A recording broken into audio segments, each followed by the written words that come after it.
Hey traders, Gavin McMaster here from Options Trading IQ, and today we're going to be talking about the art of rolling cash secured puts. Just a quick reminder that everything discussed is for educational purposes only, is general in nature, and does not take into account your personal circumstances. All right, so this is the first example we're going to look at, which was on an Australian company called BHP. So this is actually an Australian option.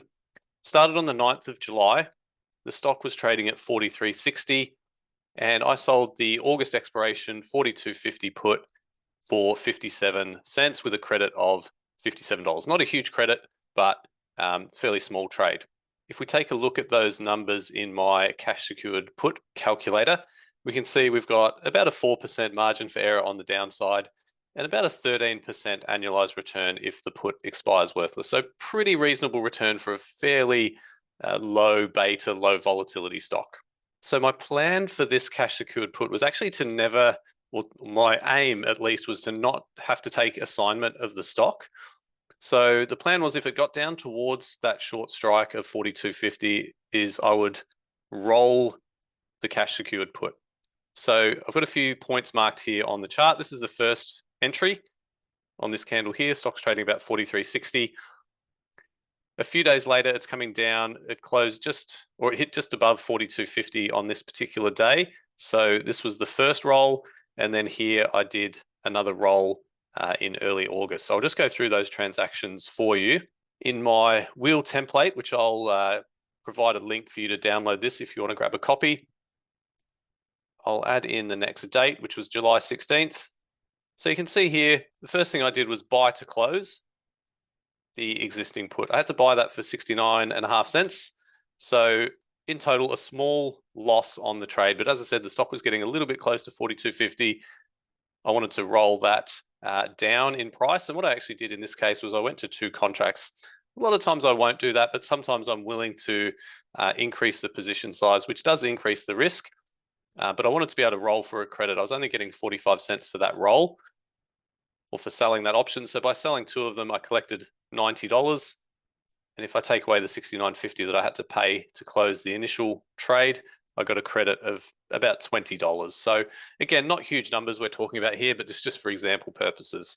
The other advantage of doing this roll is I've reduced my strike price down to 41.50.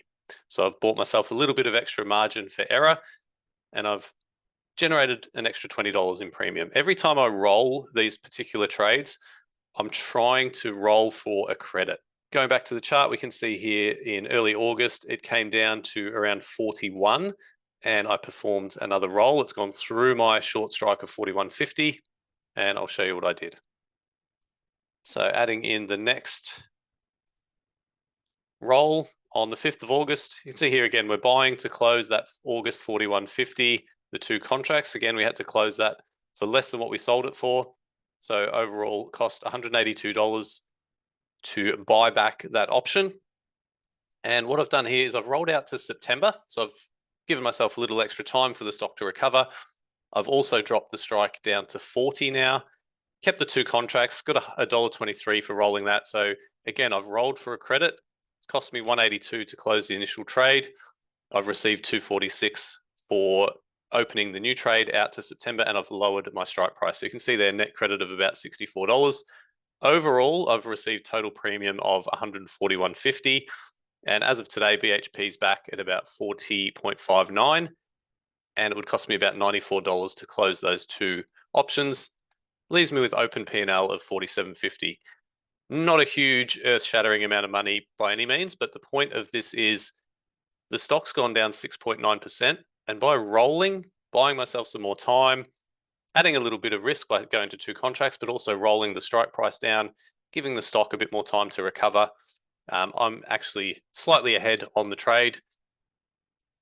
And that's roughly how much capital we would need if we were assigned. Now, that's going to be a little bit less considering the fact that I'm not planning to take assignment. I could actually use the margin number here rather than the actual capital required. So that's probably more like about maybe $4,000, about a 1% return. Again, nothing earth-shattering, but considering the stock's down 6.9%, a pretty decent result considering what the stock has done since early July. And comparing that to if I had have just bought the stock, I'd be down about $300. So overall, a positive result, but again, nothing earth-shattering. Okay, the next example is on Uber. This one was started on the 13th of June when the stock was trading at 73.57. Initial trade, selling a cash secured put. July expiration, 70 is the strike price, so slightly out of the money, and received $142 for making that trade. Going to the chart here, I've got the transactions marked. This was the initial put sale. Here's my first roll, and here's my second roll. Now, we did have to go through a pretty significant dip here. I think this was earnings related, but the stock has recovered, and we'll just go through the details now. So this is our first adjustment that we'll look at in mid-July.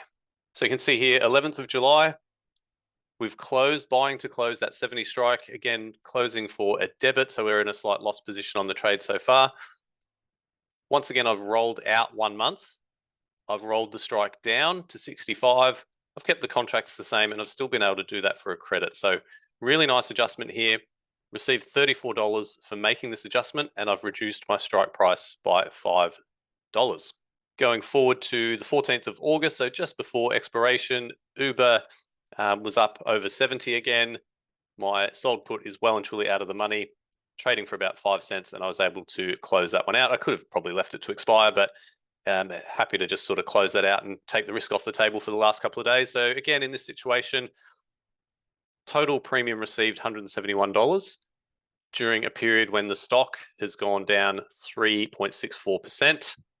I've made a 2.44% positive return. Again, that would be slightly higher if I take into consideration the fact that I never planned to take assignment on this one. I was always planning to roll it out and delay assignment if possible. So again, the margin might have been something like 3,500. So close to a 5% return on a stock that's gone down 3.5%. The last example is on Shopify. This one was started 21st of March. Stock was trading at about 82. Sold the April 78 strike put and received $213. Going to the chart, you can see the timing was pretty awful on this one. Pretty much right at the top, I got in on this one when Shopify was up here at 82. Pretty quickly dropped down to about 67, which is where I did the first roll. Recovered a little bit, nasty earnings drop here. Did another roll here, again, another nasty earnings drop here. It has since recovered. This was the last adjustment here on mid-August. So we'll go through the details of the rolls. To add the first one in, which was April 15th, so just before expiration of that option, we bought that back at a pretty significant loss, you'll see. Remembering back to the chart, the stock had a pretty bad drop, so we were down a good $600 here. I've rolled out to June, so rolling out a couple of months, and I've managed to just decrease the strike price a little bit because the stock or the option at the time was so far in the money.